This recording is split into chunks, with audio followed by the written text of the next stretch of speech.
He saved a girl from the wreckage after an accident, but when he saw the photo in her hand, he started crying uncontrollably. Douglas Reed tapped his fingers on the steering wheel. His watch showed 6:47 p.m., and he had been stuck in that traffic jam for over an hour. Through the window of his imported car, the lights in the buildings began to come on against the darkening sky. Another deal closed, he thought, glancing at the leather briefcase on the passenger seat. That agreement would be worth millions for his company, but Douglas felt nothing but a familiar exhaustion. The radio announced an accident up ahead as the cause of the congestion. Douglas sighed and adjusted his tie. When the phone rang, he answered without checking the number. "Reed," he said in a firm, professional voice. "Mr. Reed, just confirming the reservation for tomorrow night's dinner with the Japanese investors." "Yes, I'll be there. Let them know I want the reports ready beforehand." Douglas hung up and noticed that the cars in front of him were starting to move. Finally, he moved forward slowly, steering away from the lane blocked by orange cones and flashing emergency lights. Police officers gestured, directing traffic. That's when he saw the accident. A small car had flipped over and crashed against a utility pole. The other vehicle involved was less damaged, with its driver being treated on the sidewalk. Something made Douglas slow down even more, a strange feeling, like an invisible pull. He should keep going like all the other drivers, but... The officer signaled for him to continue, but Douglas saw something that made him come to a complete stop. Movement inside the overturned car. Someone was still in there. "Sir, you need to keep moving," the officer shouted, walking closer. "There's someone in the car," Douglas pointed out, already opening his own door. "The rescue team is on its way," but Douglas was already out, walking quickly toward the accident. A firefighter was trying to pry open the crushed door, with no success. "I can help," Douglas said, removing his suit jacket. "Sir, you shouldn't..." Douglas crouched and saw through the shattered glass. A little girl, still strapped into her seatbelt. She was conscious, her eyes wide with fear. Blood trickled from a cut on her forehead. "We're going to get you out of there," Douglas said, trying to keep his voice calm. The firefighter nodded, recognizing the determination on Douglas's face. "The door's jammed. We have to try through the window." Together, they worked to widen the opening in the broken glass. Douglas cut his hand, but barely felt the pain. Adrenaline coursed through his veins as he stretched to reach the seatbelt latch. "What's your name?" he asked the girl. She looked at him with big, frightened eyes. "Nina," she whispered. "Nina, I'm Douglas. I'm going to get you out of here, okay?" The girl nodded slightly. Douglas managed to unfasten the belt and, with the firefighter's help, carefully pulled her out. The smell of gasoline filled the air. They needed to get away quickly. Douglas carried Nina in his arms. She was light, fragile. A cut on her forehead, some scratches, and she seemed to have hurt her arm. But she was alive. "My dad," Nina murmured. "Where's my dad?" Douglas looked at the firefighter, who shook his head slightly. The driver, presumably the girl's father, was being treated urgently by paramedics a few yards away. The situation didn't look good. "They're taking care of him," Douglas replied, carrying her away from the car. A small pink bag was strapped to the girl's body. As Douglas carried her, the bag opened and something fell to the ground. "My photo!" Nina exclaimed, trying to turn around. Douglas carefully bent down, still holding her, and picked up what looked like a photograph. In the quick motion, his eyes flicked over the picture and his heart stopped. A smiling woman was hugging the same girl who was now in his arms, a woman he knew very well. Monica, his sister. Douglas almost stumbled. He looked again at the photo, then at the girl in his arms. The same brown eyes, the same face shape. "You know my mom?" Nina asked, noticing his reaction. Douglas swallowed hard. Yes." The ambulance arrived at that moment, sirens piercing the night air. Paramedics hurried over, and Douglas handed Nina to them, still stunned by what he had discovered. "She's my niece," he said, almost to himself. "I'm her uncle." "Are you family?" one of the paramedics asked as they placed Nina on a stretcher. "Yes. I'm her mother's brother." "Great. Can you come with us to the hospital? We need to contact her mum." Douglas nodded, unable to form more words. 7 years. It had been 7 years since he'd last seen Monica, since that terrible fight, the harsh words, the slammed doors, since he had chosen his career over everything and everyone. And now, by some twist of fate, he had saved her daughter, a niece he hadn't even known existed. "Can I go with her?" he asked, putting Nina's photo back in her bag. "Sure, we're going now." On the way to the ambulance, Douglas looked at the other driver, the man who was Nina's father. Paramedics worked frantically, but their faces revealed the gravity of the situation. Douglas felt a tightening in his chest as he climbed into the ambulance beside the stretcher where Nina lay. The girl reached out her small hand and grabbed his. Her fingers were tiny compared to his. "Will everything be okay?" she asked, her voice trembling. Douglas held her hand tightly. "I'm going to take care of you," he promised.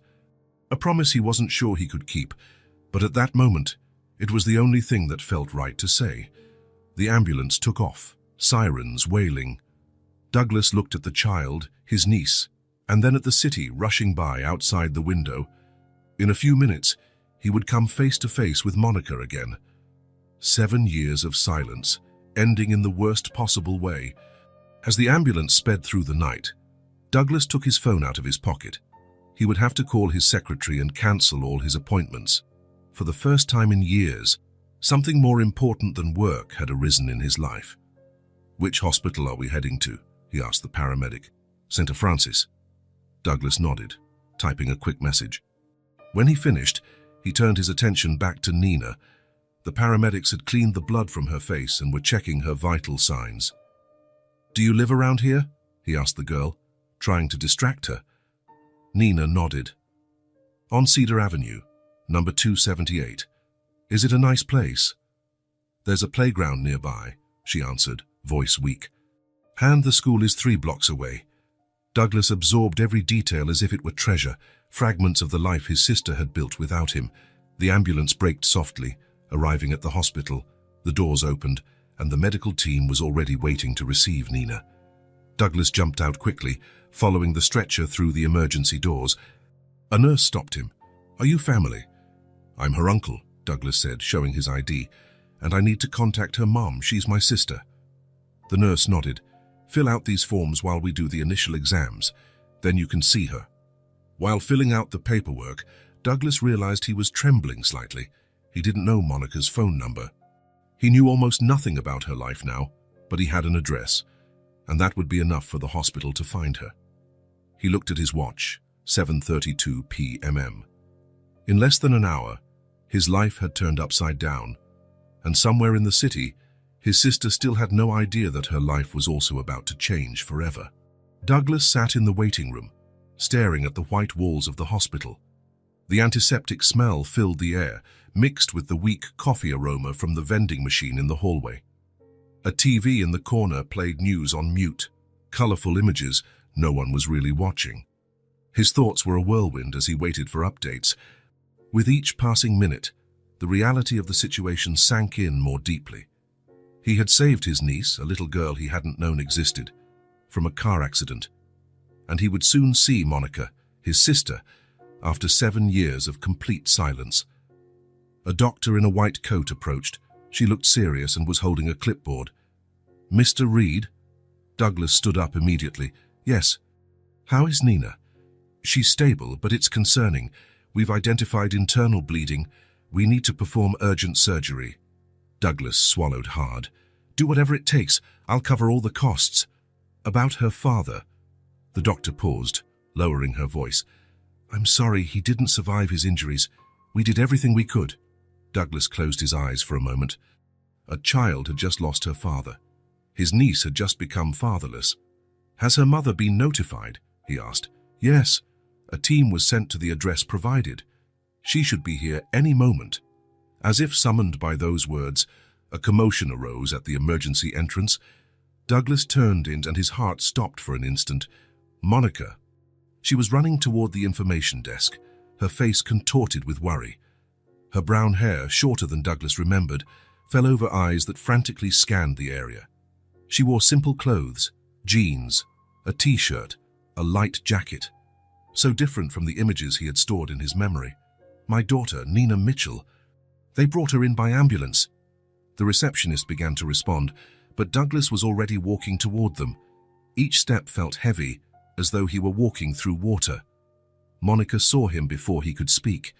Her face shifted from worry to absolute shock. For a moment, she was completely still, as though she'd seen a ghost. "You?" The word came out almost as a gasp. Douglas stopped a few steps away. "I was there," he said simply. The doctor approached. "Mrs. Mitchell, I'm Dr. Winters. Can we talk about your daughter?" Monica tore her gaze away from Douglas, forcing herself to focus on the doctor. "How is she? Where's my Nina?" "Your daughter was seriously injured in the accident. She's stable, but we need to operate immediately. We have a team ready." "Surgery?" Monica's face went pale. "What kind of surgery?" "She has internal bleeding we need to stop. The procedure is risky, but necessary." Monica covered her mouth with her hand. Douglas could see she was struggling to keep it together. "And," Monica hesitated, "Peter? Her father?" The doctor gently touched Monica's arm. "I'm very sorry. We did everything we could, but his injuries were too severe." Monica stumbled backward. Douglas instinctively took a step forward, almost to catch her, but stopped. It wasn't his place, not anymore. "No," Monica whispered. "It can't be. We need you to sign the authorization for Nina's surgery," the doctor continued gently. "Every minute counts." Monica nodded mechanically, following the doctor to the desk. Douglas remained where he was, a silent shadow. He watched as his sister signed the papers with trembling hands. When the doctor walked away to process the documents, Monica stood there staring at nothing. Then slowly she turned toward Douglas. "What happened?" she asked, her voice barely audible. "I was stuck in traffic. I saw the accident. Nina was trapped in the car." Douglas spoke in short, direct sentences. "I helped get her out." "And how did you—" Monica stopped. "How did you know who she was?" "A photo fell out of her bag, you and her." Monica closed her eyes briefly. When she opened them again, they shone with unshed tears. "And now Peter is dead, and my daughter—" Her voice broke. For a terrible moment, Douglas thought she would collapse right there. But Monica had always been strong. She straightened her shoulders and took a deep breath. The doctor returned. "We're taking Nina to surgery now. She's already sedated, but you can see her briefly before we start if you want." Monica nodded and followed the doctor down the hallway. She paused after a few steps and looked back. "Are you coming?" Douglas hadn't expected that. He hesitated for a moment before following his sister. They walked in silence to a prep room where Nina lay on a gurney, already hooked up to tubes and monitors. She looked even smaller under the bright hospital lights, completely still because of the sedation. Monica rushed to her daughter's side, gently touching her face. "Mummy's here, my love," she whispered, knowing Nina couldn't hear but needing to say it anyway. Douglas stood a few steps back, a lump in his throat. This was his niece, his own family, someone he hadn't known until a few hours ago. The medical team approached. "We need to take her now." Monica kissed her daughter's forehead and stepped back, tears silently rolling down her cheeks. "Take care of her," she said to the doctor, her voice breaking. "We'll do our best, doctor." Winters replied as the team began moving the gurney out of the room. After Nina was taken away, Monica and Douglas were guided to a private waiting room. The silence between them was thick, almost tangible. 7 years of distance couldn't be erased in a matter of hours. Monica sat, resting her head in her hands. Douglas remained standing, unsure where to position himself in the small space. "How long will it take?" Monica asked no one in particular. "The doctor said it could be a few hours," Douglas answered. Monica nodded, not looking at him. The silence returned, punctuated only by the ticking of the clock on the wall. Douglas cleared his throat. "I spoke to the hospital administration. All expenses are covered." Monica raised her head, her eyes suddenly hard. "What? The surgery, her care. I paid for everything." "I didn't ask you to do that." "I know, but I wanted to help." Monica straightened in her chair. "Thank you, but that's just a loan. I'll pay it back." Douglas opened his mouth to protest, but something in her expression made him stop. Pride. The same pride she had always had, the same trait he might share. "Whatever you prefer," he said finally. Monica stood and walked to the window. Outside, night had fallen completely over the city. Lights dotted the darkness like stars pinned to the ground. "Nina is 7, Monica said suddenly, still facing away from him. "She was born 8 months after you walked out of my life." Douglas took in the information slowly. "I didn't know." "How could you know? You never called, never wrote, never checked if I was alive or dead." Her words hit Douglas like physical blows. There was no anger in her voice, just a cold statement of facts. "I met Peter the following year," Monica continued. "He was kind. He took care of both of us.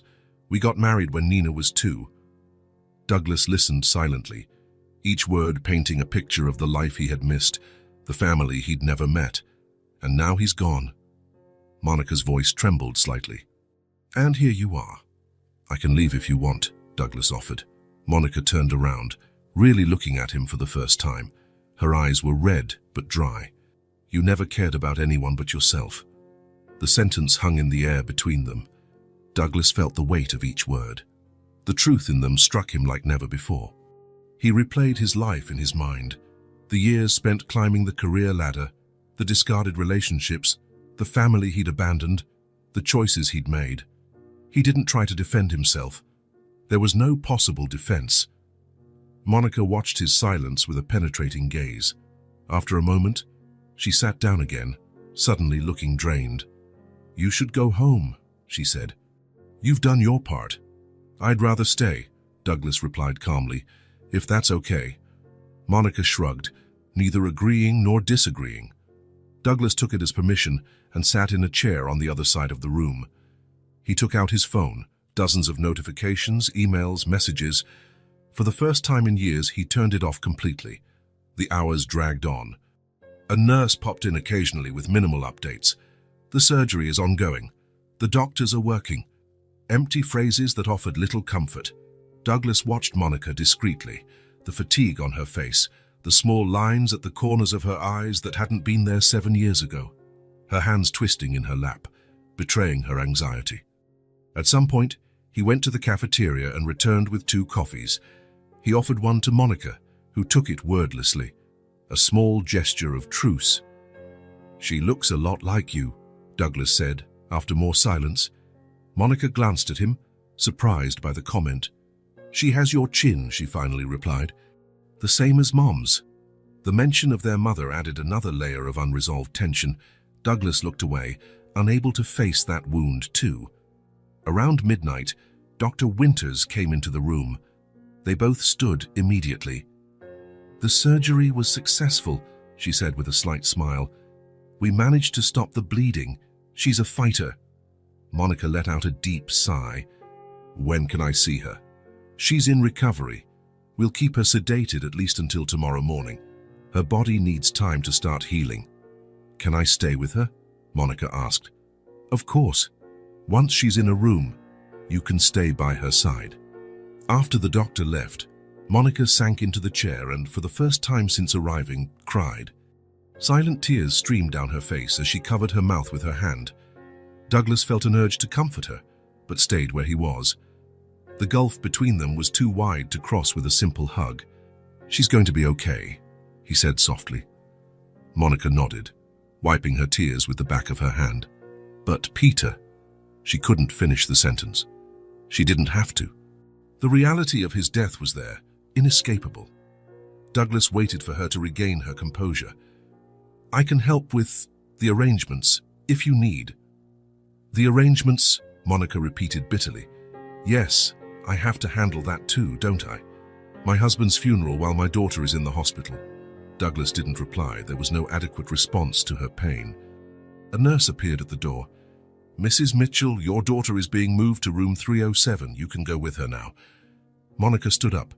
She looked at Douglas for a moment, as if wondering what to say. Finally, she spoke simply. "I'm staying with her tonight." "I'll stay around," he replied, "in case you need anything." Monica nodded slightly before following the nurse. Douglas was left alone in the waiting room, with only the ticking clock for company. He walked into the hallway and found a bench near the elevator. He sat down, feeling every minute of his 42 years weighing on his tired bones. The hospital around him continued its relentless rhythm. Hurried nurses, on-call doctors, the occasional beeping of equipment. Douglas thought about his life before that night. The empty penthouse, the office where he spent more hours than at home, the business dinners, the meetings, the deals, all the things he had considered important. Now, sitting on an uncomfortable hospital bench, he realized how much time he had lost. How many lives had gone on without him? Monica's, their mother's, and now Nina's. A niece he'd almost never known. A nurse passed by and looked at him curiously. "Are you all right, sir? Do you need anything?" Douglas shook his head. "I'm just waiting," he answered. "Waiting for what?" she asked. Puzzled, Douglas didn't know how to reply. Maybe he was waiting for a chance, or maybe just for dawn, when the world would have to keep spinning despite everything. As the night wore on, Douglas remained there, eyes fixed on the room number where his sister kept vigil over her sleeping daughter. The silence between them, built up over 7 years, was still there, but now there was something else. A little girl. A connection neither had expected, and maybe, hard as it was to admit, a chance to fix what had been broken. Morning arrived at the hospital, bringing a cold light through the windows. The corridors began to stir with the shift change, low voices, quick steps, the clink of instruments. Douglas woke with a start, realizing he had dozed off on the hard bench.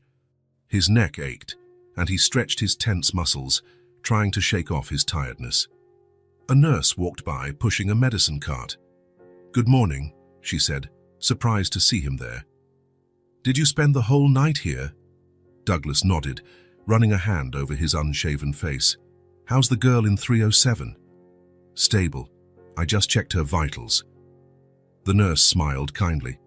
"Her mother stayed all night too, slept in the chair by the bed." Douglas thanked her with a nod and stood up. His limbs protested after hours in that uncomfortable position. He walked to the nearest bathroom, splashed water on his face, and ran his hands through his hair, trying to look less disheveled. In the mirror, a tired man looked back at him, deep circles under his eyes, stubble, red-rimmed eyes, a far cry from the impeccable executive he usually was. He needed coffee. In the ground floor cafeteria, he bought 2 large cups and a pack of crackers. He hesitated a moment before also picking up an apple and some yogurt. Monica would need something to eat. The cafeteria was almost empty at that hour. Just a few hospital staff in colorful scrubs, and 1 or 2 patient relatives with the same exhausted look he wore. They all shared something in common: the waiting, the worry, the interruption of normal life. He took the elevator to the 3rd floor and walked down the silent corridor. His footsteps echoed softly on the linoleum floor. He stopped in front of room 307, took a breath and knocked lightly. There was no response. He pushed the door open carefully, making as little noise as possible. The room was dim, with the curtains half drawn, letting in only a sliver of morning light. Nina slept in the bed, her face pale against the white pillow, tubes and monitors connected to her small body. In a chair beside her, Monica slept in an uncomfortable position, head tilted, arms crossed as if she were cold. Douglas entered quietly. The antiseptic smell of the hospital was stronger in the closed room. He placed the coffee, crackers, and fruit on the bedside table.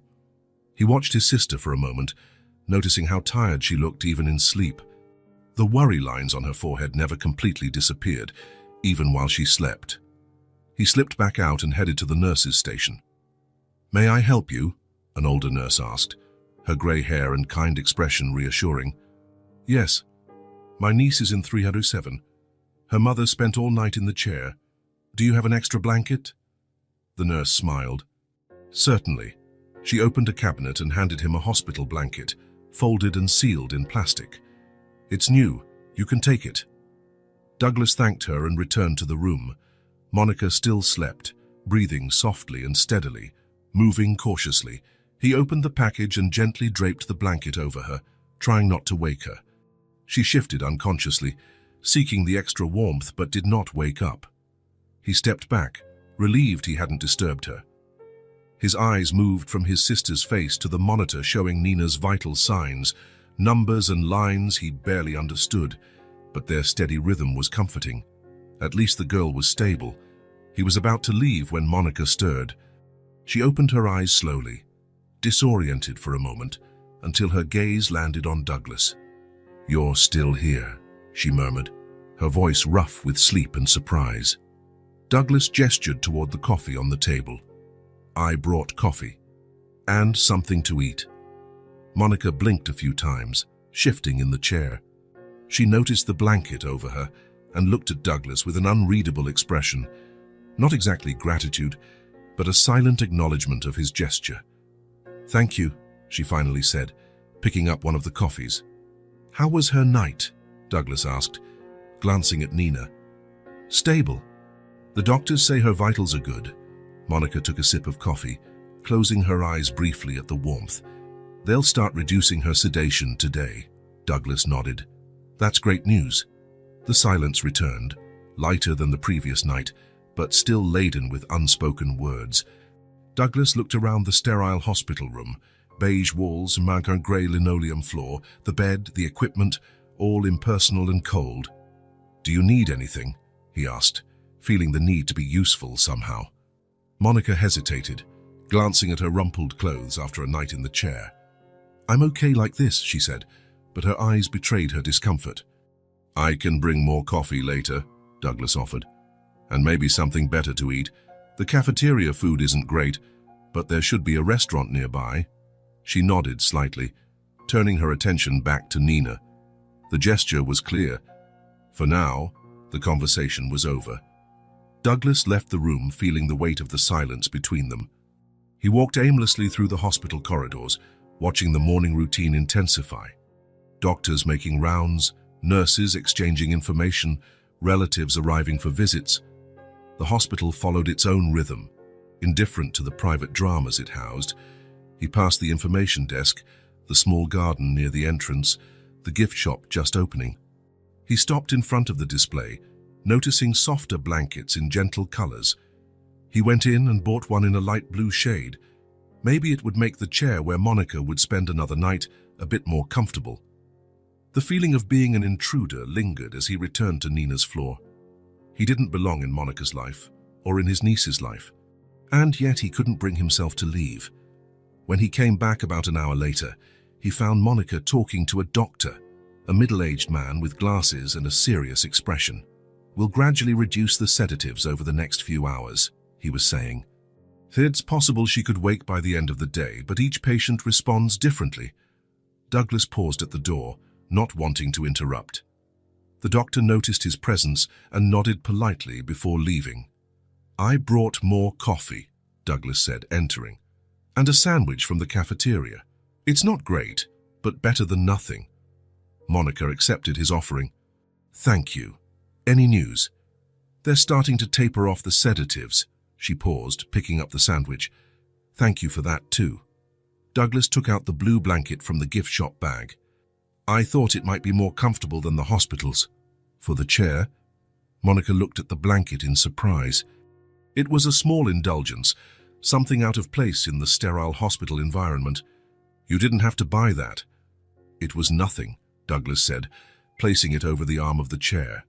He sat in the corner seat, maintaining a respectful distance. For a long moment, neither spoke.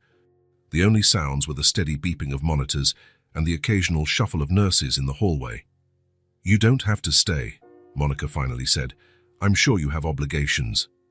"Nothing that can't wait." She gave him a skeptical look. "I already called the office," he added. "Cancelled everything for today." "Douglas Reed cancelling meetings?" A slight hint of irony tinged her voice. "That's new." Douglas didn't reply. She was right, after all. In recent years, nothing had been more important than his professional commitments. No family, no relationships, nothing. An administrative assistant appeared at the door. "Mrs. Mitchell, we have some forms that need your signature, insurance and a few authorizations." Monica sighed. "Now, if possible. There are quite a few documents." "I can help," Douglas offered. "I work with contracts." The man seemed relieved. "Great. We can use the family lounge at the end of the hallway." Monica hesitated, looking at Nina. "Go ahead," Douglas said. "I'll stay with her. If anything changes, I'll call you right away." She nodded and followed the staff member. Douglas stayed alone with Nina. The room was quiet, broken only by the rhythmic sounds of the machines. "Hi, Nina," he said softly, feeling slightly foolish talking to someone who couldn't hear him. "I'm your Uncle Douglas. We haven't really met yet." He paused, studying the girl's serene face. There was something of Monica in her, the shape of her eyes, the gentle curve of her nose, but also traces that must have belonged to her father, the man Douglas would never know now. "Your mom's worried about you, but the doctors say you'll be fine." He hesitated. "I'm sorry about your dad. He seemed like a good man." The words sounded inadequate, but Douglas kept speaking in a low voice, as if the one-sided conversation might form some kind of bond. "I don't know much about being an uncle," he confessed. "Actually, I just found out I am one. But when you get better, maybe we can get to know each other." He felt awkward, out of place. What did he know about 7-year-olds anyway? About what they liked, how they thought, what mattered to them? His life had been so focused on numbers, contracts, negotiations. It seemed he had forgotten how to speak to real people, especially a child. Monica returned nearly an hour later, looking exhausted. "So many papers," she said, sitting on the edge of the bed. "And questions. How will I pay? Who'll take care of her? Arrangements for—" Her voice faltered. "For Peter." Douglas looked away, giving her a moment of privacy for her grief. "Have you had lunch?" he asked. Monica shook her head. "I'll get something. What would you like?" "Anything." "I'm not very hungry." Douglas went downstairs, returned with a tray, soup, sandwiches, juice. He set it on a small table and pulled it closer to Monica. "Thank you," she said, tasting the soup without enthusiasm. The day wore on slowly. The nurse came in several times to check vital signs and adjust medication. The doctor returned for a quick exam.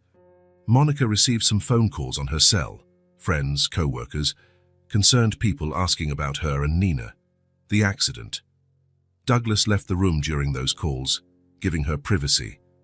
He used the time to call his office again, cancelling more meetings, postponing commitments. His secretary sounded confused by his instructions. "Cancel everything for tomorrow too," he said, "and let them know I might need to be out the rest of the week." "Mr. Reed, are you sure? The meeting with the Japanese investors, postpone it. But they came all the way from Tokyo to find a solution. Martha, I'm dealing with a family emergency." The words sounded strange to his ears. Family emergency. When was the last time he had thought in terms of family? After so many years dedicating every minute to work, it felt surreal to ignore it all now.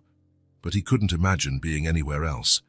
The idea of sitting in a meeting room discussing profit margins while his niece lay in a hospital bed, while his sister faced the loss of her husband, was unthinkable. When he went back to the room, he noticed Monica shivering slightly in the hospital's strong air conditioning. She had the blue blanket over her legs, but still seemed cold. "Want me to ask them to adjust the temperature?" he asked. Monica shook her head. "It's fine for Nina, don't worry about me." Douglas noticed a half-finished coffee, already cold, on the bedside table. Without saying anything, he left and returned minutes later with a new cup, steaming hot. "Thank you," Monica said, taking the cup. "You don't have to keep doing this." "It's nothing." Monica sipped the coffee, watching him over the rim of the cup. "Why are you still here, Douglas?" The question was direct, without hostility, just genuine curiosity. "I don't know," he answered honestly. "I just know I need to be." Monica said nothing more, but something in her gaze shifted. A small opening, perhaps, in the wall of reserve she had built. Douglas settled into the chair in the corner, trying to be helpful without intruding.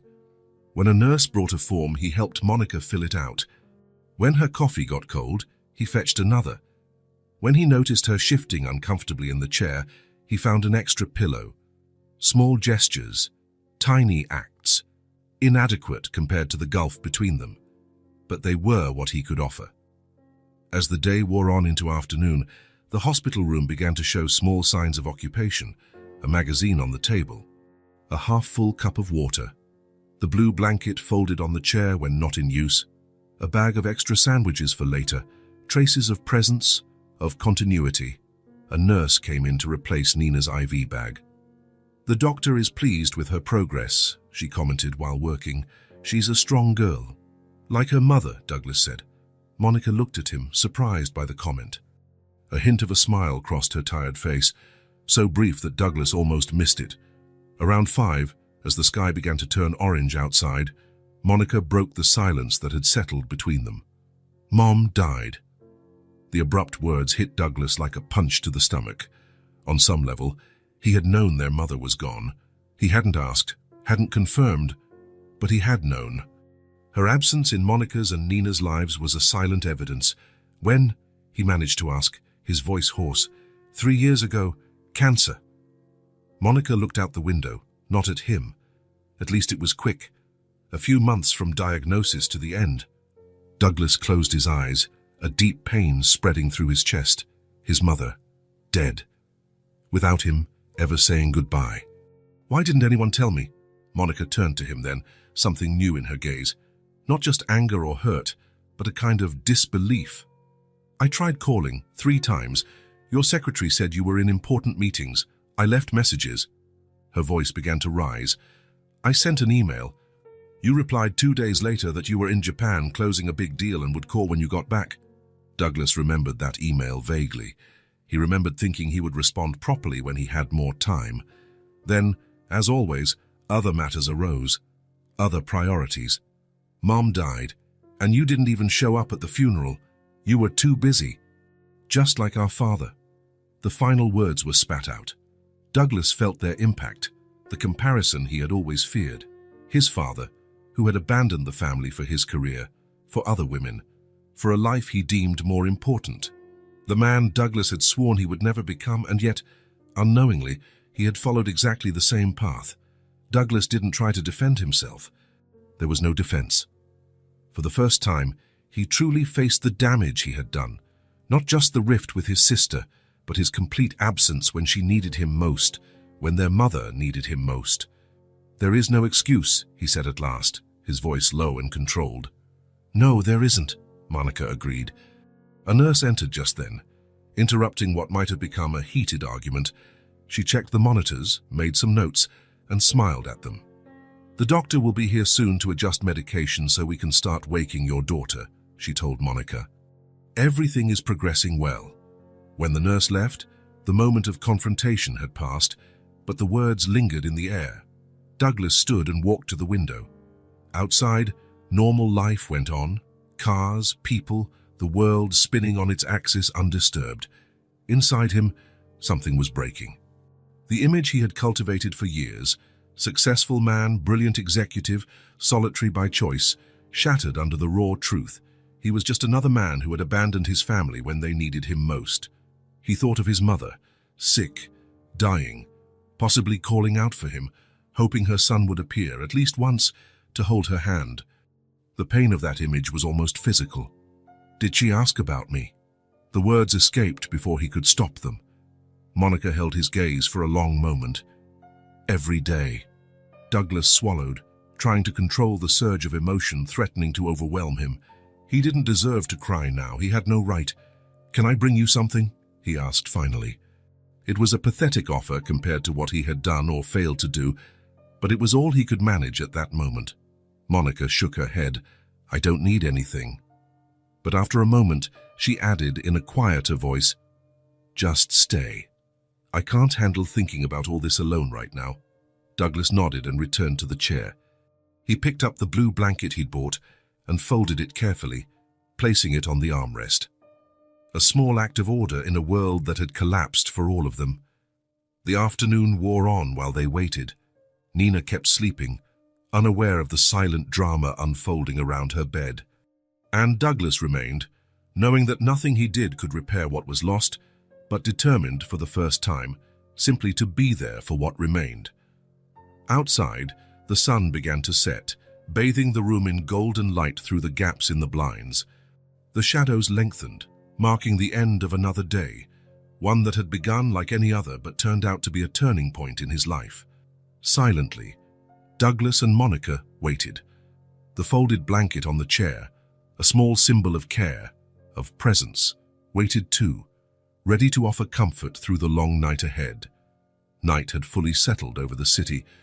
In room 307 of the hospital, Nina slept, the monitors beeping steadily, reassuringly. Monica had finally agreed to step away for a moment to freshen up in the restroom and get something more substantial to eat from the hospital cafeteria. Douglas had insisted, promising not to leave his niece's side for even a second.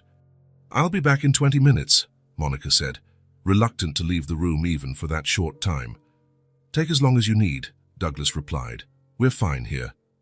When the door closed behind her, Douglas let out a long breath.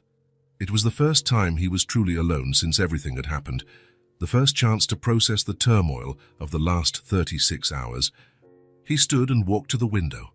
Outside, the city gleamed with thousands of lights, buildings, cars, signs, life happening in all directions. People heading home from work, families having dinner together, friends meeting at bars. His mind wandered to his empty penthouse apartment in the most exclusive building in the city. Spacious, elegant, impeccably decorated by an interior designer who charged more per hour than many people made in a month. A place featured in architecture magazines, but that had never, for a single moment, felt like home. Standing in a hospital room, Douglas realized he couldn't recall the last time he'd invited anyone over, not for a business meeting or to impress a client, but just to share a moment, a meal, a conversation, a laugh. He looked at Nina, his niece, a 7-year-old girl he hadn't known existed until 2 days ago. Blood of his blood. His sister's daughter, who had grown up without knowing her uncle. How many birthdays had he missed? How many Christmases? How many moments that would never come back? He went to the small bathroom attached to the room. He turned on the faucet and splashed water on his face, trying to shake off his exhaustion. When he lifted his eyes, he saw his reflection in the mirror above the sink. The man staring back seemed like a stranger. Grey hairs at the temples that hadn't been there a few years ago. Deep lines around the eyes and mouth. A look of... what? Emptiness. Weariness. Something more profound and disturbing. The truth hit him like a bolt of lightning. The man in the mirror was his father. The same distant look. The same posture. The same kind of absent presence that had marked his childhood.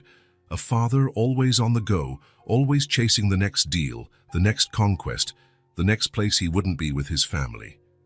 "You're going to be different, Douglas," his mother had often said. "You understand the value of people, not just things." What a lie that had become. What a betrayal of her trust. Douglas gripped the edges of the sink, his knuckles turning white. The mirror had no frame, just raw glass fixed to the wall, like his life. Functional, without adornment, without the framing of relationships, bonds, real connections. There, facing his own reflection, Douglas Reed, CEO of Reed Enterprises, owner of 3 homes in 3 different countries, collector of luxury cars and rare watches, a man whose net worth had 9 digits, finally saw himself clearly for the first time in years. A man who had become everything he hated. His father had left the family for ambition. Douglas had done the same, only more efficiently, earning more money, accumulating more possessions, outdoing his father in the only game he'd ever valued, only to discover the prize was empty. A bitter laugh escaped his lips. It echoed in the small bathroom, shattering the silence. "I beat you, Dad," he murmured to the reflection. "I did everything better than you. I'm richer, more powerful, and I'm completely alone." The words hung in the air like an accusation. Alone. At 42 years old, with all his success, Douglas Reed was as alone as his father had been in his final years. The old man had died in a luxury nursing home in Switzerland, surrounded by paid nurses, without a single friend or relative at his side. Was that the future waiting for him? Douglas closed his eyes, unable to keep looking at the man in the mirror. Images flooded his mind. His mother, dying, asking for him every day. Monica, alone, handling the funeral, all the arrangements. And now Nina, scarred for life by losing her father. Growing up without the extended family she should have had. A family he had chosen to ignore. When he opened his eyes again, something had changed in his reflection. Not physically, but an expression in his gaze, a new determination. "No," he said quietly but firmly, "I don't want to keep doing this." The words sounded like a vow, a promise. It wasn't too late. He couldn't bring his mother back or erase years of absence, but he could be present now. He could try to fix what was still fixable. Douglas took a deep breath, splashed his face once more, and returned to the room. He approached Nina's bed and gently adjusted the blanket over her. "I'm going to do better," he whispered. "I promise." He sat in the armchair and picked up his phone. Dozens of unread emails, messages, notifications, his business world clamoring for his attention. With deliberate movements, he composed a new email addressed to his company's board of directors. "I need to inform you that I'll be away indefinitely due to a family emergency. Jonathan Miller will take over my responsibilities until further notice. All appointments should be rescheduled or delegated to the appropriate teams. I will not be available for meetings or calls in the coming days." He reread the text, considering its impact. The stock value would probably dip when the news broke. Investors would be nervous. Competitors would try to capitalize on the apparent instability. For a moment, the old Douglas hesitated. He had worked tirelessly to build his empire. Was he really willing to risk it all? He looked again at Nina, at the empty chair where Monica had spent so many hours, and he hit send. The sound of the door opening made him turn around. Monica was back, looking slightly more rested, carrying a cup of tea. "Everything okay here?" she asked, going immediately to check on Nina. "All quiet," Douglas replied. "The doctor stopped by to check her vitals. They're gradually reducing the sedatives." Monica nodded, taking her place in the chair beside the bed. Her eyes were red, maybe from exhaustion, maybe from crying. Douglas remained silent for a few minutes, watching her, his younger sister, the little girl with braids who had followed him everywhere when they were kids, the determined teenager who decided to study art against their father's wishes, the strong woman now facing the worst crisis of her life. "Monica," he began, his voice low so as not to disturb the hushed atmosphere of the room. "I've been thinking—" She looked at him, waiting. Douglas swallowed. The words he needed to say were stuck in his throat, blocked by years of pride, excuses, self-deception. "I'm sorry," he finally managed, "for everything, for not being there, for leaving you alone." Monica's eyes widened slightly, surprised. She hadn't expected that from him, from the brother who never admitted mistakes, who always had a justification or a rational explanation for his choices. "When Mum got sick," he continued, his voice choked. "There's no excuse. I should have been there. Should have taken your calls, answered your emails, cancelled anything to be with you." Monica didn't respond. Her gaze was intense, as though trying to gauge his sincerity. "I became—" Douglas paused, searching for the right words. "I became what I always swore I wouldn't be. Just like Dad, maybe worse." Monica still said nothing, but something in her expression shifted. A slight softening in her eyes, a small tilt of her head. "I'm not asking you to forgive me," Douglas went on. "I just want you to know I'm truly sorry, and that I need to do better, to be better." Douglas waited, tense. He didn't know what to expect. Anger, more accusations, or maybe a request for him to leave. He would have deserved any of those. But Monica merely nodded slightly. She said nothing, made no move toward him. She just listened and acknowledged his words. And for Douglas, that was more than enough. Certainly more than he deserved. Silence returned, but different now. Less heavy, less tense. A silence of reflection, not accusation. A doctor walked in, interrupting the moment. "Good evening," he said, checking the chart. "We're going to make some adjustments to her medication. If everything goes as we expect, Nina should start waking up gradually over the next few hours." Monica sat up straighter. "Will she be in pain?" "We're controlling it with pain medication. She might be disoriented at first, which is normal. You just need to reassure her, remind her where she is and that she's safe." The doctor made the necessary adjustments and left. Monica glanced at the clock, nearly 10 at night. "You should go home," she told Douglas. "Get some rest, take a shower." Douglas shook his head. "I'd rather stay, unless you want me to go." Monica seemed to consider. For a moment, Douglas thought she would ask for privacy with her daughter. He'd respect that, of course. "You can stay," she said finally. "It'd be good to have help when she wakes up." Douglas nodded, feeling a wave of relief. It was a small step, minimal really, but it was a beginning. The night wore on slowly. Monica dozed in the chair, waking at every sound or movement from Nina. Douglas stayed awake, keeping watch, watching them both. Around midnight, he noticed Monica shivering again from the cold. Without a word, he took the blue blanket and draped it over her. This time she murmured a sleepy thank you before settling under the soft fabric. Douglas returned to his armchair in the corner. His phone vibrated, more emails, more messages, the world demanding his attention. With a decisive movement, he turned off the device completely. He looked out the window into the night. At the world he had chased for so long, sacrificing everything else in the process, a world that now seemed so small, so insignificant compared to what truly mattered. He turned back to Monica and Nina, his family, what remained of it, at least, people who barely knew him, who had every reason to resent his presence, but who, by some miracle, allowed him to stay. Douglas felt something he hadn't experienced in years, a sense of purpose that wasn't tied to money, power, or status, a basic human connection he had neglected for far too long. In the unframed bathroom mirror, he had seen the truth about himself, a painful but liberating truth. The man who had entered this hospital 2 days earlier was not the same man who now kept watch over his sister and niece in the dimly lit room. The old Douglas certainly would have found an excuse to return to work as soon as the crisis passed.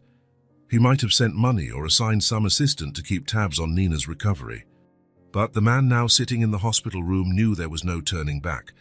The choices he made from this moment on would determine not only his future, but the kind of person he would choose to be. "I don't want to keep doing this," he repeated in silence, renewing that vow as the night stretched on and a new morning approached, carrying with it the promise of a fresh start, of redemption, of second chances he wouldn't let slip away this time. Monica shifted in the chair, the blue blanket wrapped around her like a protective cocoon. Even in sleep, her hand stayed close to Nina's, ready to hold to reassure. Douglas watched that gesture, marveling at the connection between mother and child, at the unconditional love he saw. That was the kind of connection he had lost, had thrown away in exchange for empty achievements. An unframed mirror could reflect accurately, but it couldn't contain shelter or give context. Like his life, technically successful, but lacking the framework of love, family, the bonds that truly mattered. The first rays of sunlight began to slip through the blinds, heralding a new day. For the first time in a long time, Douglas Reed was eager to see what it might bring. The days in the hospital had become routine. Nina was now awake, still weak but gradually improving. Color had returned to her cheeks, and occasionally a shy smile appeared when the nurses came in. She spoke little, mainly to her mother, watching Douglas with quiet curiosity. Monica oscillated between moments of hope and bouts of anxiety. Exhaustion showed in her eyes, in the lines of worry on her face. She slept in short increments, waking with a start each time to check that Nina was still okay. Douglas was a constant presence. He'd established his own routine, bringing Monica breakfast, talking to doctors to understand the latest updates, running small errands to make the room more comfortable. He turned the corner chair into an improvised office, using his phone only as much as necessary to keep obligations in check from a distance. That afternoon, the doctor had done a more thorough exam on Nina and left with a satisfied expression. "She's responding very well to treatment," he said. "If she continues like this, we might consider discharge in a few days." The news should have brought complete relief, but Douglas noticed that after the doctor left, Monica seemed even more tense. Nina had drifted off again. She still slept a lot, her little body working hard to recover. The room was quiet, only the occasional footsteps in the hallway and the steady beep of monitors. Douglas watched his sister standing by the window, gazing outside without really seeing anything. Her shoulders were tense, her hands restless. "You should try to rest," he suggested gently. Monica shook her head. I can't. The doctor said she's improving. That's great news. I know, but something in her voice betrayed a deeper worry. Douglas approached, stopping beside her at the window. Outside, late afternoon bathed the city in golden tones. People were heading home to their normal lives. "What's bothering you?" he asked. Monica took a deep breath, still looking out. "And then what?" "When we leave here," her voice was almost a whisper, "how am I going to handle everything alone? Nina will need special care. I have to arrange Peter's funeral. The apartment, the bills, work." Her words spilled out faster and faster, as though a dam had burst. Douglas realized she had kept these concerns bottled up, focusing only on Nina's immediate recovery. Now, with the possibility of discharge looming, the reality of what came next hit her full force. "You're not alone," he said. "I can help." Monica let out a short, humorless laugh. "For how long, Douglas? Until your next big deal comes along?" The question stung, but it was fair. Douglas had no way to prove his intentions except through his actions right now. "For as long as it takes," he replied simply. Monica finally turned to face him.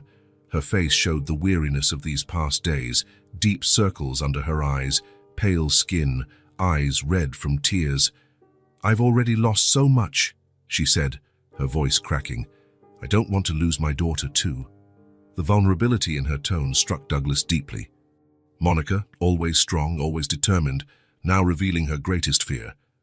A fear any mother would have, the fear of not being able to protect her child. Without thinking, Douglas reached out and took her hand. It was an instinctive gesture, something he hadn't done in years. To his surprise, Monica didn't pull away. Her fingers, cold and trembling, entwined with his. "She's strong," Douglas said, gently squeezing his sister's hand. "Just like you." Monica glanced down at their joined hands, as if the gesture surprised her as much as it did him. For a moment, she seemed about to say something, but then her eyes filled with tears. "Remember that time?" Douglas began, trying to distract her from her consuming fear. "When you broke your arm falling out of the tree in our backyard?" Monica blinked, surprised by the sudden topic change. "What does that have to do with anything now? You were 8. I was supposed to be watching you, but I was more interested in finishing my model airplane." A faint recognition appeared in Monica's eyes. "The old apple tree. I told you not to climb it, but you said, 'If you can do it, so can I.'" Monica completed, a ghost of a smile on her lips. "Exactly, and you climbed higher than I ever had." "And then I fell," Monica said. "Broke my arm in 2 places." Douglas nodded. "I remember the sound. I'd never been so scared in my life. I thought I'd killed my little sister." Both were silent for a moment, remembering. "But you know what impressed me?" Douglas continued. "You didn't cry. Not right away. You stood up, looked at your crooked arm and said, 'I think I need to go to the hospital,'" Monica finished, and this time a real smile formed, like you were talking about going for ice cream. "You only started crying when you saw that I was crying," Douglas recalled. "You were panicking," Monica said, a hint of teasing in her voice now. "Running around in circles, screaming for help. Hey, I was only 13, and I thought I'd ruined your life. Well, you carried my backpack at school for 6 weeks after that. It was the least I could do." They looked at each other and, to their surprise, laughed. A quiet laugh, so as not to wake Nina, but genuine. The kind of laughter they used to share as kids, co-conspirators in small adventures, secrets, discoveries. For a moment, they were just siblings again, Douglas and Monica. Not the successful executive and the widowed single mother, just brother and sister, connected by shared memories, by a history only they fully knew. The laughter faded, but something remained, a lightness that wasn't there before. "Nina's got your resilience," Douglas said. "Remember how she held my hand in the ambulance? She was scared, but trying to be brave." Monica nodded, turning to look at her sleeping daughter. "She's stronger than she looks, just like her mother." Monica didn't reply, but her expression softened. They stayed side by side for a few more minutes, watching Nina, still holding hands, a small point of contact, a slowly rebuilding bridge over years of distance. "I'll be here," Douglas finally said, breaking the silence. "To help with the funeral, the bills, whatever you need." Monica didn't reply immediately. When she spoke, her voice had a different tone, not fully trusting, but perhaps willing to consider the possibility. "One day at a time," she said. "Let's see how Nina does first." Douglas nodded. It was the most he could hope for at the moment. One day at a time. A shared memory. A brief moment of laughter. Small steps toward each other again. Outside the window, the sun began to set, casting long shadows over the city. Inside that hospital room, something old and almost forgotten was beginning, very slowly, to renew itself.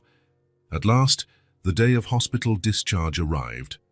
Nina, still fragile but visibly better, sat on the bed while the nurse explained the care she would need in the coming weeks. The girl swung her legs slightly, eager to leave the room she had spent so much time in. Monica gathered the few belongings they had accumulated during their stay.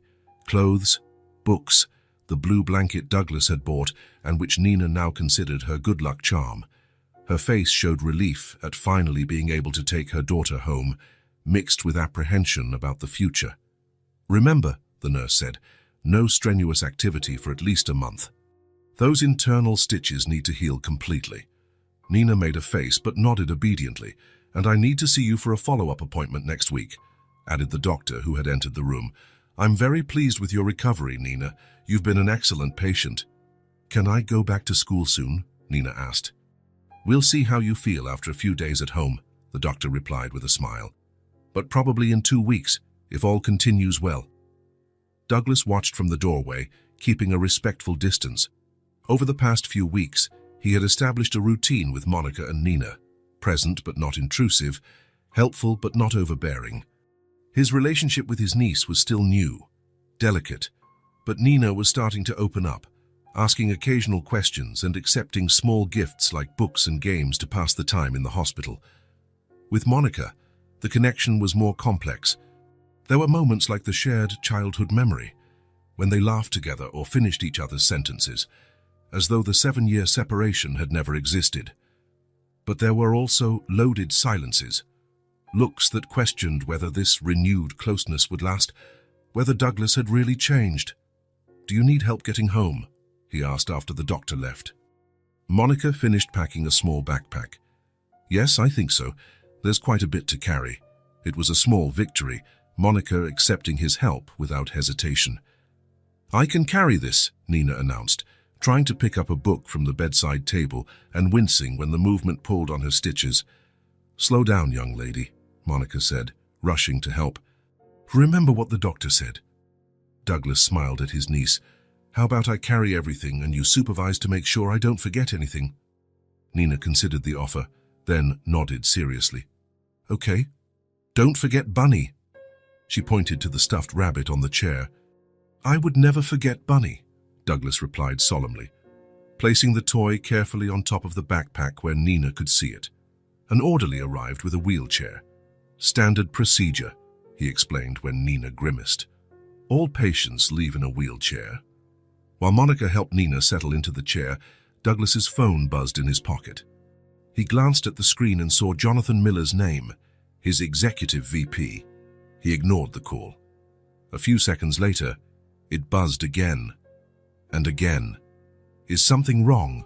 Monica asked, noticing his expression. "Nothing important," he replied, silencing the phone. "All set?" Monica nodded but looked suspicious. The phone buzzed once more, even on silent, and she raised an eyebrow. "Seems important."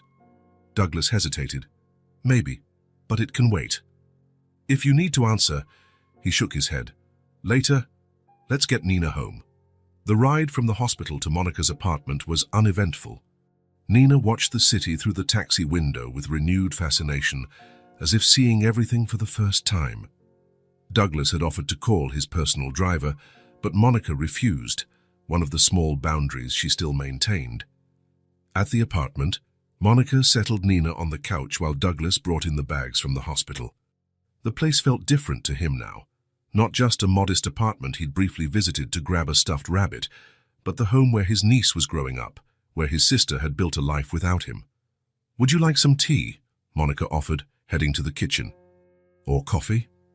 Coffee would be great, thanks. While Monica prepared the drinks, Douglas's phone buzzed yet again. This time it was a text from his secretary. Urgent. Japanese are threatening to cancel the contract if you don't attend the meeting today. Miller is trying to call. $250 million at stake. Douglas took a deep breath, feeling the familiar weight of business pressure. $250 million. The kind of deal that, until a few weeks ago, would have been his top priority. The kind of agreement that had built his reputation, his empire. Uncle Douglas? Nina's voice interrupted his thoughts. Will you stay for dinner?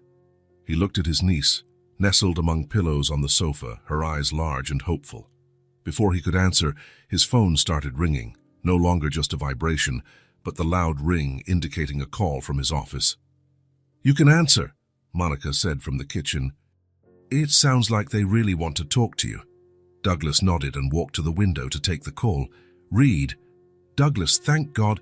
Jonathan Miller's voice was tense, almost desperate.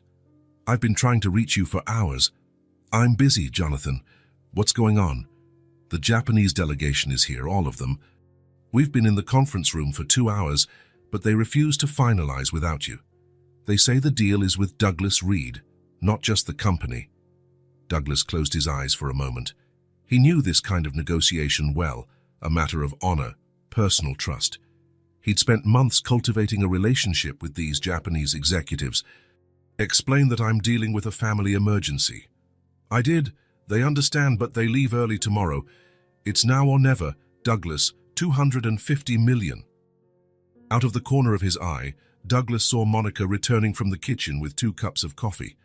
Nina was flipping through a book on the sofa, occasionally glancing at him curiously. How long to get there? Douglas asked, more out of habit than intention. If you leave now, 40 minutes. I sent a car. It's waiting downstairs. Douglas felt a familiar jolt, the adrenaline of major deals, the urgency, the significance. For years, that feeling had been his fuel, his reason for existing. But now, strangely, it felt distant, like an echo of a previous life. He looked at Monica, who set the cups on the coffee table, pretending not to hear but clearly listening. At Nina, fragile but brave, just out of the hospital. His family, the family he had almost lost completely. Jonathan, he said at last, you'll have to close it without me. What? Douglas, you don't understand. They're leaving. The contract will... My priority right now is my family. The silence on the other end was profound. You have full authority to negotiate, Douglas continued. If they insist on speaking with me, set up a video conference tomorrow before their flight. That's the best I can do. Douglas, you've worked on this contract for... I know, and I trust you to finalize it. I have to go. Douglas hung up before Jonathan could protest further. He stood there for a moment, absorbing the weight of what he'd just done. $250 million. A contract he'd pursued for over a year. The kind of deal that would make headlines in the financial press, and he had chosen to stay. When he turned around, Monica was watching him.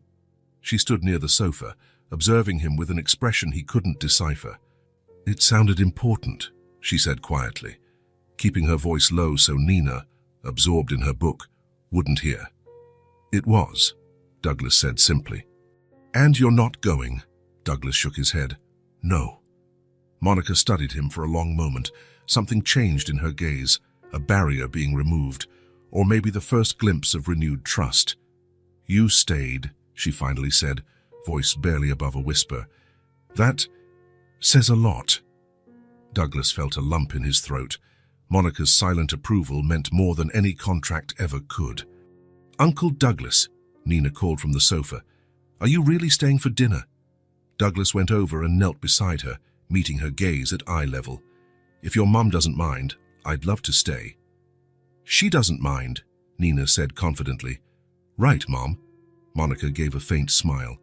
Of course not. Actually, I need to think about what to make for dinner. There's not much in the fridge. I can order something, Douglas offered.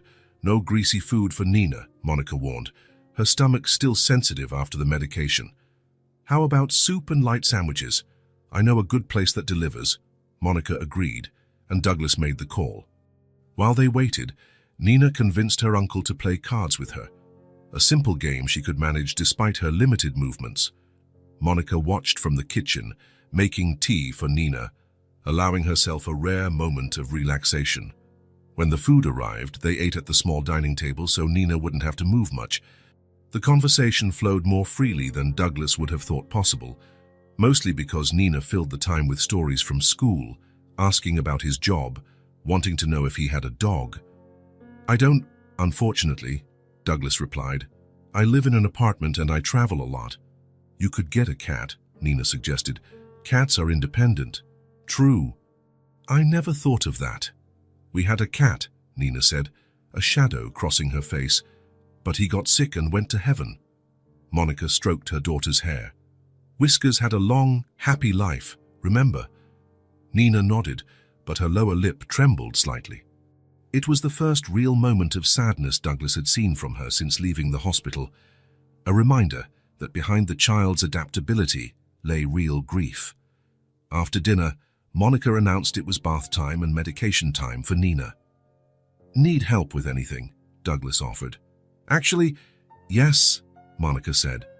"There are some things in Nina's room that need reorganizing so she can reach them easily. While I give her a bath, maybe you could—" "Of course." It was the first time Monica directly asked for his help, letting him into their lives a little more. Douglas walked into Nina's room, following her instructions to bring down certain books and toys to lower shelves, to put specific clothes in drawers she could reach. While he was arranging things, his phone vibrated again. Another message from Jonathan. "Japanese are leaving. Last chance." Douglas stared at it for a long moment, then slid the phone back into his pocket without replying. His choice was already made. When Monica and Nina returned, the girl was in pajamas, hair damp, and an expression of drowsy contentment. "Bedtime for you, young lady," Monica said. "It's been a big day." Nina made no protest, a sign she was still recovering. Douglas kept his distance as Monica tucked her in, covered her with the comforter, and gave her a kiss goodnight. "Can Uncle Douglas say goodnight too?" Nina asked, surprising both her mother and uncle. Monica looked at him, and he approached hesitantly. "Good night, Nina. Sleep well." "Will you come back tomorrow?" she asked, her eyes already closing in sleep. Douglas looked at Monica, unsure. "We'll see," Monica said, rescuing him from commitment. "Now sleep." They left the room, Monica leaving the door slightly ajar. In the living room, a comfortable silence settled between them. Douglas began clearing the dinner dishes. "I can handle that," Monica said. "I don't mind helping." She didn't insist, and together they cleaned the small kitchen. It was a domestic, ordinary moment, the kind of thing families do every day without thinking. But for Douglas, it was extraordinary. "Your phone didn't stop ringing today," Monica commented while drying a plate. "It must be really important." Douglas hesitated only a moment. "A big contract, with Japanese investors." "How big?" $250 million. Monica nearly dropped the plate. "Millions. And you just didn't go?" Douglas shrugged, trying to act more casual than he felt. "There are more important things." Monica set the plate on the counter and turned fully to him. Her eyes searched his face as if looking for something specific. "I want to be part of your lives," Douglas said, the words spilling out before he could stop them. "If you'll let me." Monica didn't reply immediately. When she finally spoke, her voice was calm, measured, but not cold. "Then try. But really try." The simplicity of her answer, neither a rejection nor a warm acceptance, was pure Monica, direct, honest, without empty promises or premature guarantees. Douglas nodded. "That's all I'm asking for. A chance." "Nina likes you," Monica said, returning to her task of drying dishes. "She doesn't usually open up so quickly to strangers." "She's amazing," Douglas replied. "Smart, observant. She has your eyes." "And your stubborn chin," Monica added with a small smile. "And the stubbornness too." They finished cleaning in a comfortable silence. Douglas grabbed his coat, getting ready to leave. "Thanks for dinner." Monica nodded. "Nina will ask about you tomorrow." It was almost an invitation. "I can stop by after work," he said, "if that's okay." "It's fine." At the door, Douglas hesitated. There was so much to say, so many apologies still owed, so many years to make up for. But perhaps for now, simply being there, choosing to stay when he could have gone, was enough. "Good night, Monica." "Good night, Douglas." As he descended the building stairs, his phone buzzed with a new message. It was from Jonathan. "Japanese agreed to a video conference tomorrow morning. You're a lucky man, Reed." Douglas smiled, putting the phone in his pocket. Lucky wasn't the word he would have used. For the first time in a long while, his priorities were finally in the right place. The contract still mattered, of course. It was his job, his responsibility to the company and its employees, but not at the expense of his family. Stepping into the cool night air, Douglas glanced up at the lit window of Monica's apartment, where his sister and niece now slept. "Really try," she had said. 3 simple words loaded with meaning, with weight, and that was exactly what he intended to do. The morning sun filtered through the gaps in the hospital curtains, creating golden patterns on the linoleum floor. Douglas had arrived early, bringing coffee and muffins from a bakery he'd discovered 2 blocks away. The doctors had significantly reduced Nina's medication during the night, expecting her to fully wake that day, more alert than during her brief periods of consciousness in the previous days. Monica slept in the chair next to the bed, the blue blanket covering her legs. Even in sleep, she looked exhausted, her face etched with accumulated fatigue. Douglas set the coffee on the bedside table and quietly took his usual seat in the corner, not wanting to wake her. The days in the hospital had established a routine between them, a careful dance of constant but respectful presence. A slight movement on the bed caught his attention. Nina turned her head, her fingers twitching. Douglas stood up, unsure whether to call Monica or a nurse. Before he could decide, the girl's eyes opened, brown like her mother's, still drowsy, but more alert than at any time since the accident. Nina blinked a few times, adjusting to the light. Her gaze roamed the room, stopping on Monica, still asleep, and finally on Douglas, standing nearby, motionless. "Mum," she called softly, her voice small and hoarse from disuse. Monica woke immediately, years of maternal instinct triumphing over exhaustion. "Nina? I'm here, honey." She leaned over the bed, stroking her daughter's hair. "How are you feeling?" "Thirsty," Nina replied.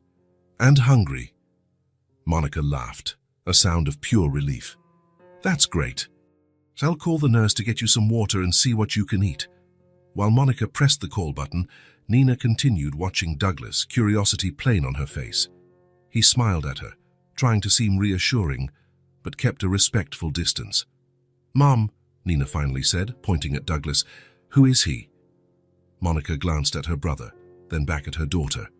There was a brief hesitation in her eyes, as if she were deciding how to explain the complexity to a 7-year-old. "He's your uncle," she said at last. "He saved your life." Nina frowned, processing the information. "My uncle?" "Yes, my brother, Uncle Douglas." The girl kept looking at Douglas with growing curiosity. "I didn't know I had an uncle." The simplicity of her statement hung in the air, heavy with meaning. Douglas felt the weight of his absence, the years lost, the connection that could have been. "He got you out of the car after the accident," Monica continued gently. "He stayed with us here in the hospital every day." Nina seemed to consider that, her eyes still on Douglas. "You're my mom's brother." Douglas took a step closer, keeping his voice soft. "Yes, I am. I'm her older brother." "Why have I never seen you before?" The directness of the question, so typical of a child, hit Douglas hard. He looked at Monica, unsure how to respond. "I lived very far away," he finally said, "and I worked too much." "That was my mistake." Nina accepted the explanation with a child's ease, moving on to the next logical question. "But now you came back?" Douglas moved closer to the bed, feeling strangely nervous under his niece's scrutiny. "Yes, I came back. If it's all right with you and your mom." Nina glanced at Monica for confirmation. Monica nodded slightly. Douglas leaned in a bit, meeting his niece's gaze. "Hi, Nina. I'm Uncle Doug. Is it okay if I stay here with you?" A moment of silence as the girl studied him. Then, slowly, a small smile appeared on her pale face. A simple smile, free of judgment or reservations, the kind of acceptance children offer so freely. "Okay," she said, as if it were the most natural thing in the world. Douglas felt a strange warmth in his chest, something expanding, a feeling he hadn't experienced in years. The simplicity of Nina's acceptance, the small smile, the way Monica hadn't contradicted the idea that he would stay. It was as if, after weeks adrift, he had finally found a harbor, a place. A nurse entered at that moment, delighted to see Nina awake and alert. A flurry of activity followed, vital signs, adjusting the bed, offering water in small sips, discussing which foods Nina could tolerate. The following days passed in a blur of activity. Nina recovered visibly by the hour, her strength and personality emerging as the sedation wore off. Douglas discovered his niece was witty, curious, and surprisingly determined for someone so young. "She's always been like that," Monica remarked, when Nina insisted on trying to walk on her own to the bathroom against the nurse's advice. "Stubborn as a mule." "Reminds me of someone I know," Douglas said with a half-smile. Monica feigned indignation, but there was a sparkle in her eyes. "I have no idea what you're talking about." Finally, the big day came. Nina was discharged, with a list of instructions for care and medication. Douglas helped carry the bags, while the nurse pushed Nina's wheelchair to the hospital exit. "I don't need this," the girl complained. "I can walk by myself." "Hospital rules," the nurse said firmly. "All patients leave in a wheelchair." Once outside, Monica settled Nina into a taxi, while Douglas stowed their belongings in the trunk. The ride to the apartment was full of the girls' excited commentary, pointing at familiar places, talking about how different everything seemed after so much time in the hospital. At the building, Nina insisted on climbing the stairs on her own, though slowly, with Monica firmly holding her hand. Douglas followed behind, carrying the bags, noticing the determination in his niece's every step. "Finally!" Nina exclaimed when Monica opened the apartment door. "I'm home!" The happiness in her voice made Douglas smile. He lingered at the entrance, unsure whether he should step inside or if his role ended there. Nina solved the dilemma. "Come on in, Uncle Doug. I want to show you my room." Monica raised an eyebrow at her brother, a faint smile on her lips. "Looks like you have a guided tour scheduled." Douglas entered, placing the bags in the living room. The apartment was small but cozy, with simple, well-kept furniture. He noticed details he hadn't before: photos on the walls, plants in corners, books stacked on makeshift shelves.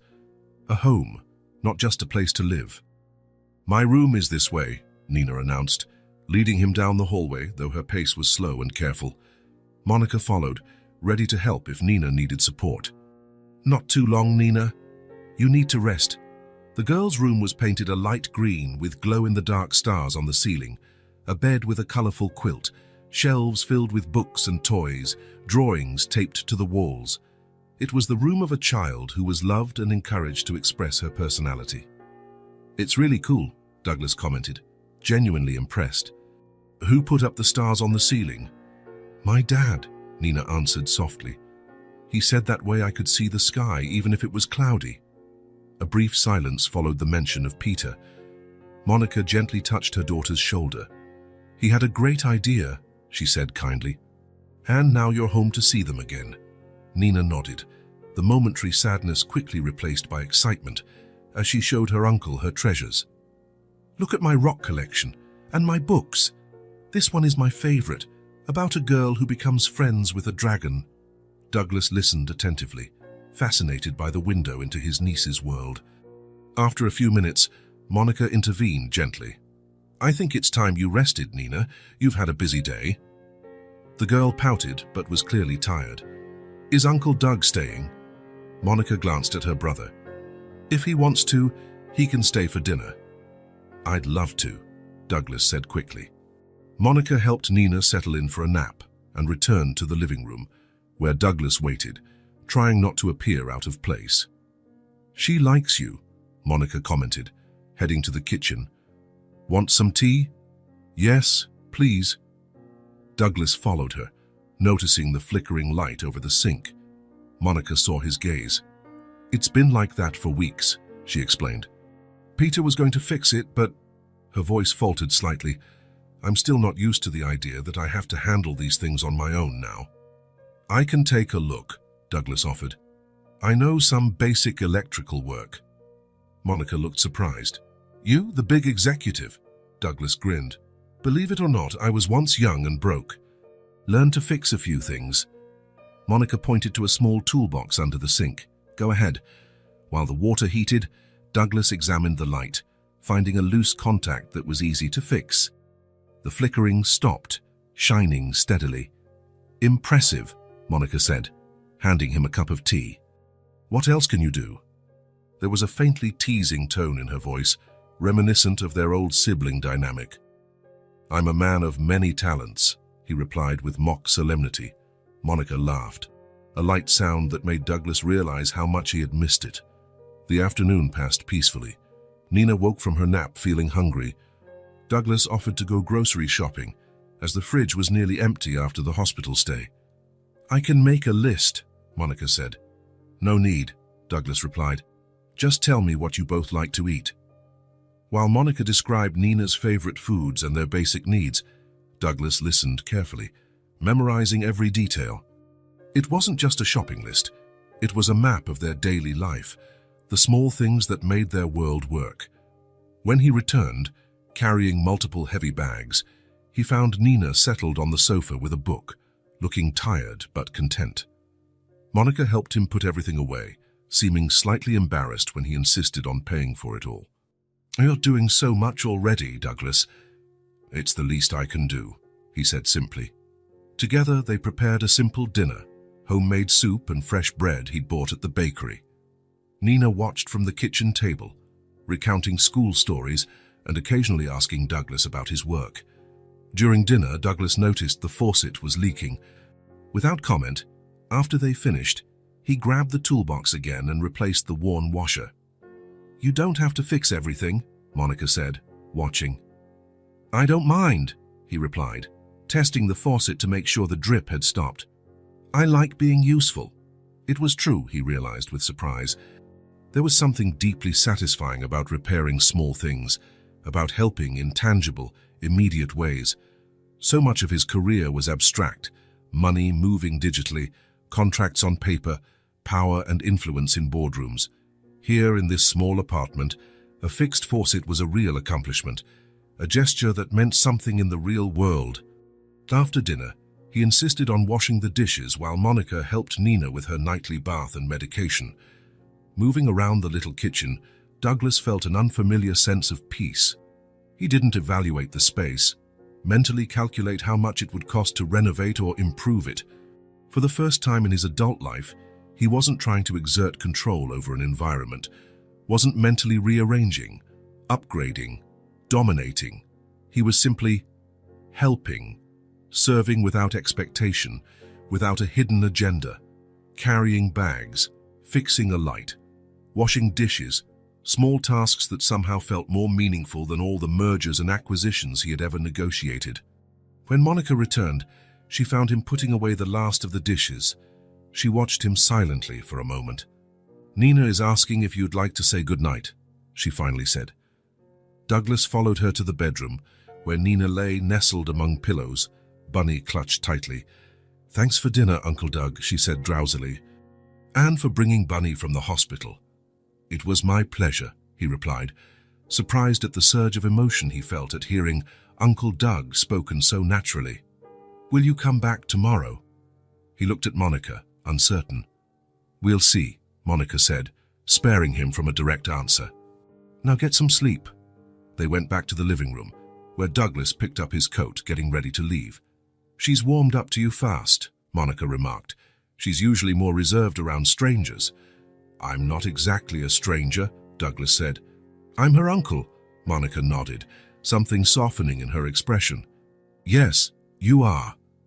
At the door, Douglas hesitated. Am I really welcome tomorrow? I don't want to intrude. Nina would be disappointed if you didn't come, Monica replied.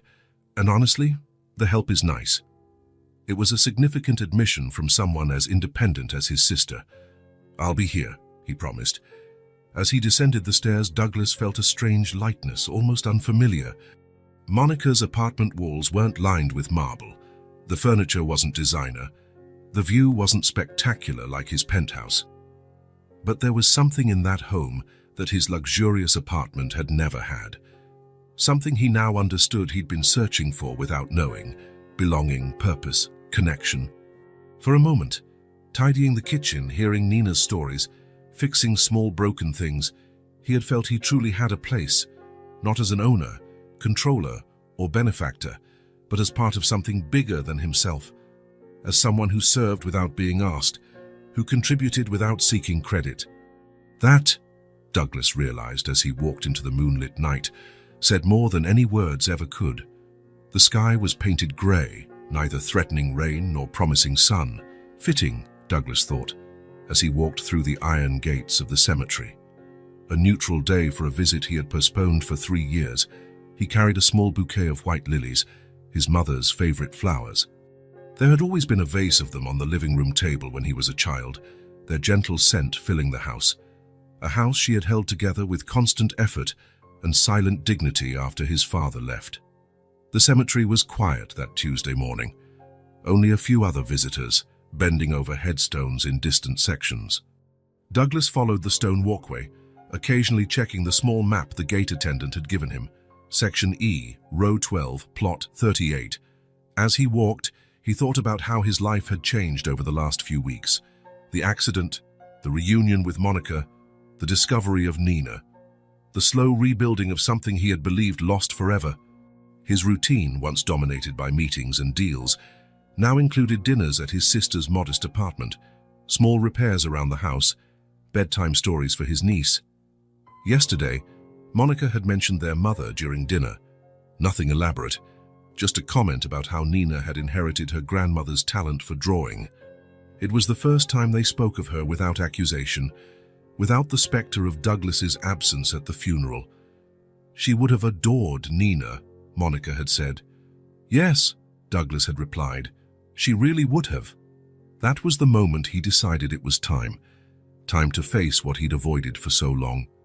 Now standing before a simple marble headstone, he felt the weight of his cowardice, of his delay. Her name was engraved in elegant letters. Elizabeth Ann Reed, 1955, 2022. Beloved mother, eternal light. Douglas stood in silence for a long moment, just looking at the stone, letting reality sink in. His mother was there, beneath his feet. The woman who had raised him, who had believed in him when no one else did, who had kept the family together after his father left. The woman whose final days he had ignored, too wrapped up in his own self-importance. He knelt on the damp grass, not caring about the moisture seeping into his expensive trousers. He placed the flowers in the small vase set into the headstone's base, arranging them carefully. Such a small gesture, so inadequate. I took too long, he began quietly, his words almost lost in the gentle breeze. But I came. I'm sorry I didn't spend more time with you. Sorry I only just got here. His voice wavered. Douglas took a deep breath, feeling a tight knot in his throat. He had rehearsed what to say in his mind, but now the words felt small, too weak to carry the weight of his regret. I was arrogant, greedy. Each word was difficult, as though saying them out loud made them more real. And I lost what matters most in life, my family. A bird sang in a nearby tree, its clear note cutting through the cemetery's silence. Douglas watched it for a moment before continuing. I'm trying to fix things, though.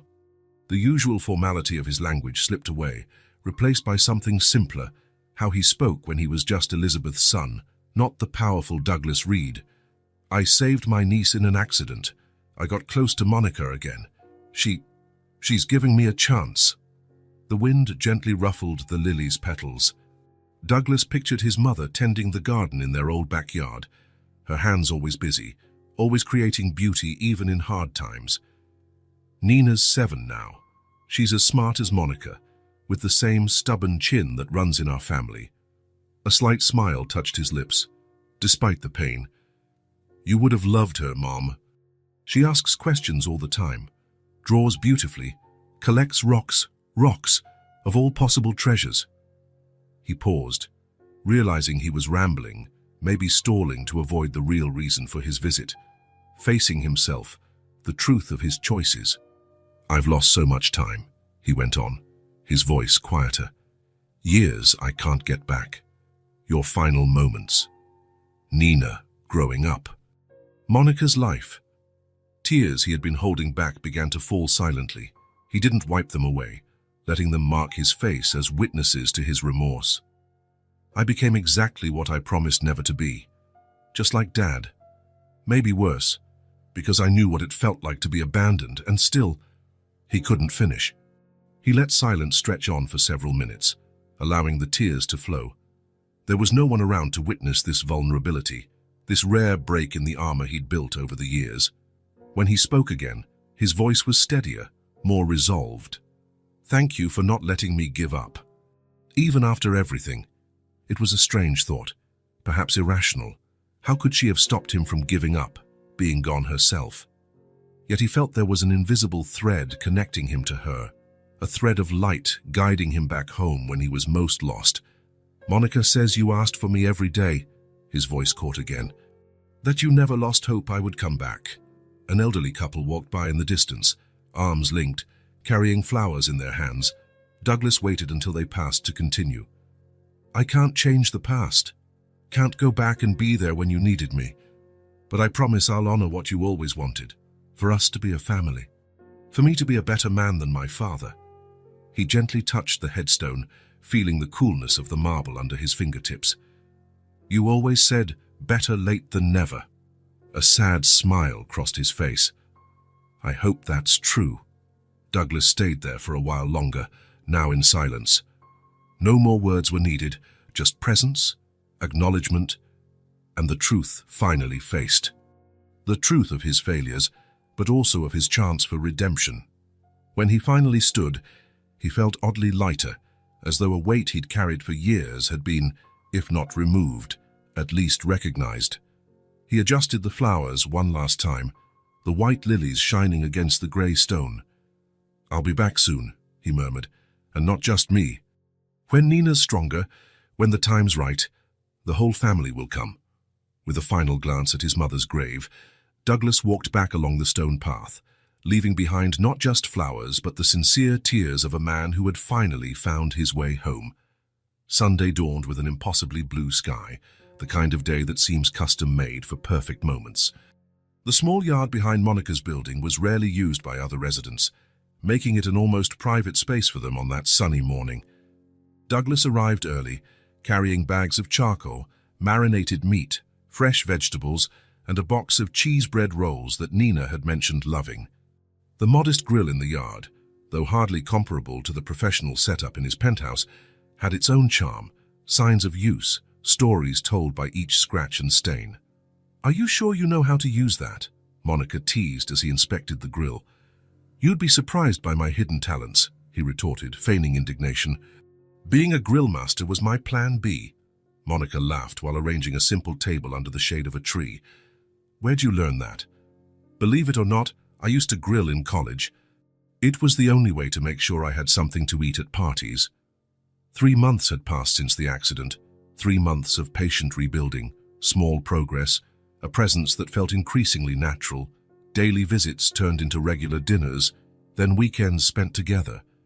Douglas still managed his work but had completely redefined his priorities. Nina ran around the yard, her laughter filling the air like music. She showed no outward signs of her injuries anymore, the scars hidden by clothes, and the pain no longer present. The loss of her father still lingered in her eyes at times, a flicker of sadness appearing unexpectedly, but her natural resilience kept her moving forward. "Uncle Doug? Look what I found."